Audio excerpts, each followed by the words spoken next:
দর্শক, আতঙ্ক ছিল যে ট্রাম্প আসার পর আমেরিকার অভিবাসীদের অবস্থা 12টা বাজাবে এবং তিনি বলেছেন যেদিন তিনি প্রেসিডেন্টের দায়িত্ব নেবেন সেদিন থেকে অভিবাসীদের দরজা বন্ধ করে দেবেন। তিনি কিভাবে করবেন তার বিস্তারিত প্রকাশ করেনি, কিন্তু অভিবাসীরা আতঙ্কিত, এ ব্যাপারে কোনো সন্দেহ নেই। বিশেষ করে ভারতীয় এবং অন্যান্য দেশের যারা বিপুল সংখ্যক অভিবাসন স্থায়ী হওয়ার অপেক্ষা আছে তাদের মধ্যে আতঙ্কটা সবচেয়ে বেশি। কিন্তু এর মধ্যে আরেকটি ঘটনা ঘটেছে কানাডায়। এখন দেখা যাচ্ছে যে ট্রাম্প তার দেশে অভিবাসন নীতি কঠোর করার আগেই কানাডা সেই নীতি বাস্তবায়ন করেছে। কি সেটা? কানাডায় মা বাবা নিয়ে স্থায়ী হওয়ার সুবিধা বন্ধ।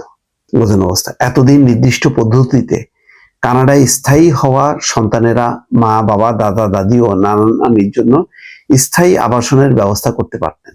তবে 2025 সালে এই ধরনের সুবিধা নতুন করে আর দেওয়া হবে না বলে জানিয়েছে দেশটির অভিবাসন, উদ্বাস্তু ও নাগরিকত্ব বিষয়ক বিভাগ IRCC। Parents and grandparents স্পন্সরশিপের আওতায় নতুন বছরে আর কোনো আবেদন গ্রহণ করা হবে না বলে নিশ্চিত করেছে IRCC। এতে করে কানাডায় স্থায়ীভাবে বসবাসকারীরা আগের মতো মা বাবা দাদা দাদি কিংবা নানা নানির জন্য PR এর ব্যবস্থা করতে পারবেন না। IRCCর পক্ষ থেকে বলা হয়েছে 2024 সালে যারা PGPর আবেদন করেছিলেন নতুন বছরে শুধু সেসব আবেদনপত্র নিয়ে কাজ চলছে।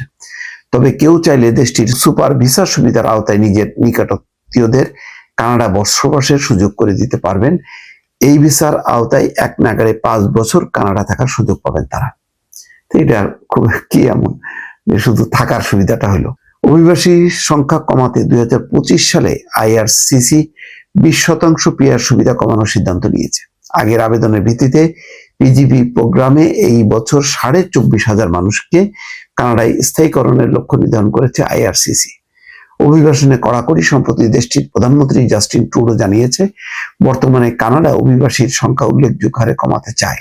অভিবাসনের ব্যাপারে কঠোর নীতির ফলে 2025 সালে PR প্রোগ্রামের বাইরে কানাডায় বসবাসকারী অস্থায়ী 12 লাখ বিদেশি দেশ থেকে বাধ্য হতে পারেন, এমন তথ্য উঠে এসেছে টরন্টো ভিত্তিক বেশ কয়েকটি সংবাদ মাধ্যমের প্রতিবেদনে। এখন থেকে প্রতি বছর PR সুবিধা কমানোর সিদ্ধান্ত নিয়েছে IRCC। বিগত সময়ের প্রতি বছর 5 লাখ PR দেওয়া হলেও এখন সেটি কমিয়ে 2025 সালে 3,95,000 অভিবাসীকে PR দেবে বলে নতুন লক্ষ্য নির্ধারণ করেছে দেশটির অভিবাসন বিভাগ। এর ফলে বিপাকে পড়ছে বাংলাদেশিরাও। কিভাবে? ঢাকার কেরানীগঞ্জের বাসিন্দা প্রসেনজিৎ দাস জয় 35 বছর, 5 বছর ধরে কানাডার একটি রেস্তোরাঁয় কাজ করছেন। নিজের অভিজ্ঞতার কথা জানিয়ে তিনি বলেন, বর্তমানে কানাডায় PR পাওয়া রীতিমতো দুরূহ হয়ে উঠেছে। যেসব বাংলাদেশি PR ছাড়া কানাডায় বাস করছেন তাদের ভবিষ্যৎ অনিশ্চিত হয়ে পড়েছে। কানাডায় প্রায় 1 দশক ধরে ব্যবসা করছেন সালাউদ্দিন বাচ্চু। তিনি বলেন, তার কানাডা যাওয়ার প্রথম দিকে চাইলে নিজ খরচে স্ত্রী, সন্তান ও মা বাবাকে নেওয়া যেত। দিন দিন এই অবস্থা কঠিন হয়েছে।